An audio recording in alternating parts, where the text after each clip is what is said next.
9.5 Physiology of skeletal muscle. Muscle twitch, a single brief contraction and relaxation cycle in a muscle fiber, is called a muscle twitch. A twitch does not last long enough to generate enough tension to perform any work. Even though the normal function of muscle is more complex, a muscle twitch can serve as an example of how muscle functions in living organisms. Figure 9.17 shows a hypothetical contraction of a single muscle fiber in response to a single action potential. The time between the application of the stimulus and the motor neuron and the beginning of the contraction is the lag phase, latent phase. The time during which contraction occurs is the contraction phase, and the time during which relaxation occurs is the relaxation phase. An action potential is an electrical event, but contraction is a mechanical event. An action potential is measured in millivolts and compared in less than 2 milliseconds. Muscle contraction is measured as a force, also called tension.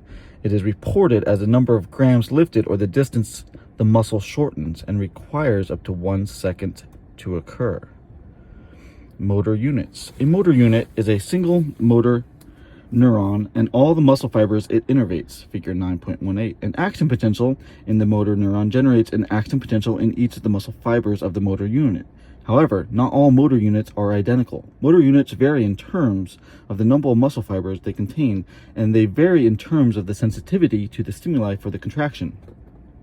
Some motor units respond readily to weak stimuli, whereas others respond only to a strong stimuli. That is why human skeletal muscles are capable of fluid movements. Motor unit number. Motor units in different muscles do not always contain the same number of muscle fibers. Muscles performing delicate and precise movements have motor units with a small number of muscle fibers, whereas muscle performing more powerful but less precise contractions have motor units with many muscle fibers. For example, the delicate muscles such as those that move the eye, the number of muscle fibers per motor unit can be less than 10, whereas in the heavy muscles of the thigh, the number can be several hundred. Therefore, the fewer fibers there are in the motor unit of the muscle, the greater control a person has over the muscle. Prediction 4. The disease, poliomyelitis, destroys motor neurons, causing loss of muscle function and even flaccid paralysis. Some patients recover because axon branches form from the remaining motor neurons. These branches innervate the paralyzed muscle fibers to produce motor units with many more muscle fibers than usual. How does this reinnervation of muscle fibers affect the degree of muscle control in a person who has recovered from poliomyelitis? Stimulus strength and motor unit response. The strength of muscle contraction varies from weak to strong. In other words, whole muscle responds to stimuli in a graded fashion. For example, the force muscles generate to lift a feather is much less than the force required to lift a 25-pound weight. The force of contraction is increased in two ways. 1. Summation involves increasing the force of the contraction of the muscle fibers within the muscle, and recruitment involves increasing the number of muscle fibers contracting. When a muscle fiber demonstrates summation, it is usually because a condition within the muscle fibers have changed. A muscle fiber, when stimulated in rapid succession, contracts with greater force with each subsequent stimulus, a phenomenon called trepe. Trepe occurs in a muscle fiber that has rested for a prolonged period. If the muscle fiber is maximally stimulated at a low frequency, which allows complete relaxation between the stimuli, the successive contractions are stronger and stronger. A possible explanation for trepe is an increase in Ca2+ levels around the myofibrils. The Ca2+ release in response to the first stimulus is not taken up completely by the sarcoplasmic reticulum before a second stimulus causes the release of additional Ca2+, even though the muscle relaxes completely between the muscle twitches. As a consequence, during the first few contractions of the muscle, the Ca2+ concentration in the sarcoplasm increases slightly, making the contraction more efficient because the increased number of ions available to bind the troponin. Stimulus frequency and whole muscle contraction. An action potential in a single muscle fiber causes it to contract, but the action potential is completed long before the contraction phase is completed. In addition, the contractile mechanism in a muscle fiber exhibits no unresponsive period. That is, relaxation of a muscle fiber is not required before a second action potential can stimulate a second contraction. As the frequency of action potentials in a skeletal muscle fiber increases, the frequency of contraction also increases until a period of sustained contraction or tetanus is achieved. In incomplete tetanus, muscle fibers partially relax between the contractions. In complete tetanus, muscle fibers produce an action potential so rapidly that no relaxation occurs between them. As the frequency of contractions increase, the increased tension produced is called multiple wave summation. Tetanus of a muscle caused by stimuli of increasing frequency can be explained at a chemical level, as with trepe. A muscle fiber that has been stimulated at a high frequency accumulates more Ca2+ in the sarcoplasm, and thus the number of crossbridge formed increases. Therefore, in comparing trepe and tetanus, we see that the mechanism is very similar: increased sarcoplasmic Ca2+, but the delivery of stimulus to the muscle is different. For trepe, stimulus is maximal but delivered at a low frequency, whereas tetanus, the stimulus is at threshold but delivered at a high frequency. A significant factor in multiple wave summation is the fact that the sarcoplasm and the connective tissue components of muscle have some elasticity. During each separate muscle twitch, some of the tension produced by the contracting muscle fibers is used to stretch those elastic elements, and the remaining tension is applied to the load to be lifted. In a single muscle twitch, relaxation begins before the elastic components are totally stretched. The maximum tension produced during a single muscle twitch is therefore not applied to the load to be lifted. However, in a muscle stimulated at a high frequency, the elastic elements stretch during the very early part of the prolonged contraction. After that, all the tension produced by the muscle is applied to the load to be lifted, and the observed tension produced by the muscle increases. Muscle length to tension ratios. Active tension is the force applied to an object to be lifted when a muscle contracts. The initial length of a muscle has a strong influence on the amount of active tension it produces. As the length of the muscle increases, the active tension also increases to a point.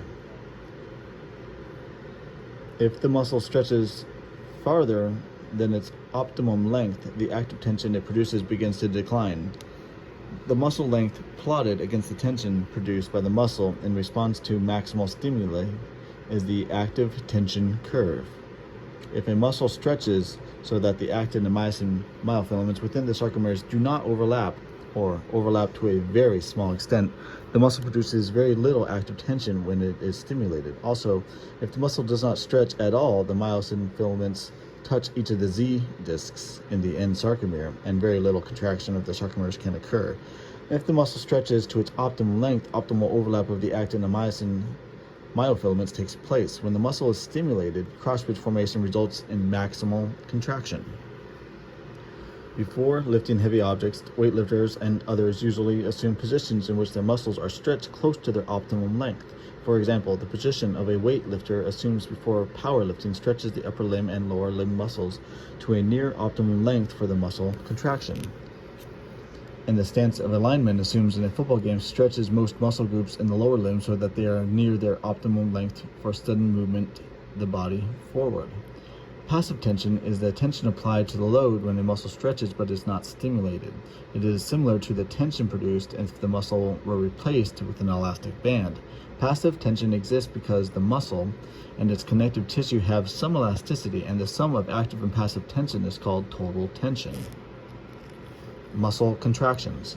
Muscle contractions are classified based on the type of contraction that predominates. An isometric contraction, the length of the muscle does not change, but the amount of tension increases during contraction. Isometric contractions are responsible for the constant length of the posture muscles of the body, such as the muscles that hold the spine erect while a person is sitting or standing. In isotonic contractions, the amount of tension produced by the muscle is constant during contraction, but the length of the muscle changes. Movements of the upper limb or fingers as in waving or using a computer keyboard, are predominantly isotonic contractions. Although some mechanical differences exist, both type of contraction results from the same contractile process within muscle fibers. Also, most muscle contractions are not strictly isometric or isotonic. For example, both the length and the tension of muscle changes when the person walks or opens a heavy door. Concentric contractions are isotonic contractions in which the tension of the muscle is great enough to overcome the opposing resistance and the muscle shortens. Concentric contractions result in an increase in tension of the muscle shortens. Many of the movements performed by muscle requires concentric contractions. For example, lifting a loaded backpack from the floor to a tabletop. Eccentric contractions are isotonic contractions in which tension is maintained in a muscle, but the opposing resistance is great enough to cause the muscle to increase in length. For example, eccentric contractions occur when a person slowly lowers a heavy weight. Eccentric contractions produce substantial force. In fact, eccentric contractions during exercise often produce greater tension than concentric contractions do. Eccentric contractions are of clinical interest because repetitive eccentric contractions occur in the lower limbs of people who run downhill for long distances tend to injure muscle fibers and muscle connective tissue. Muscle tone is the constant tension produced by muscles for long periods of time. Muscle tone is responsible for keeping the back and lower limbs straight, the head upright, and the abdomen flat. Muscle tone depends on a small percentage of the motor units contracting out of phase with one another at any point in time. The frequency of nerve impulses causes incomplete tetanus for a short period, but their contracting motor units are stimulated in such a way that the tension produced by the whole muscle remains constant.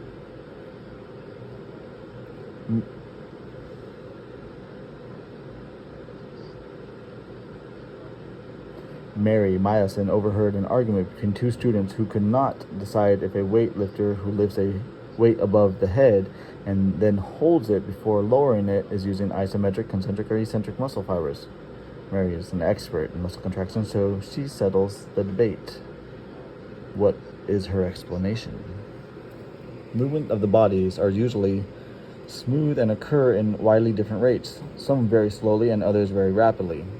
Very few body movements resemble the rapid contractions of individual muscle twitches. Rather, smooth, slow contractions result from an increasing number of motor units contracting out of phase as the muscle shortens, as well as from a decreasing number of motor units contracting out of the phase as muscle lengthens. Each motor unit exhibits either incomplete or complete tetanus, but because the contractions are out of phase and because the number of motor units activated varies at each point in time, a smooth contraction results. Consequently, muscles are capable of contracting either slowly or rapidly, depending on the number of motor units stimulated and the rate at which the number increases or decreases. A summary of the physiological muscle responses is presented on Table 9.2.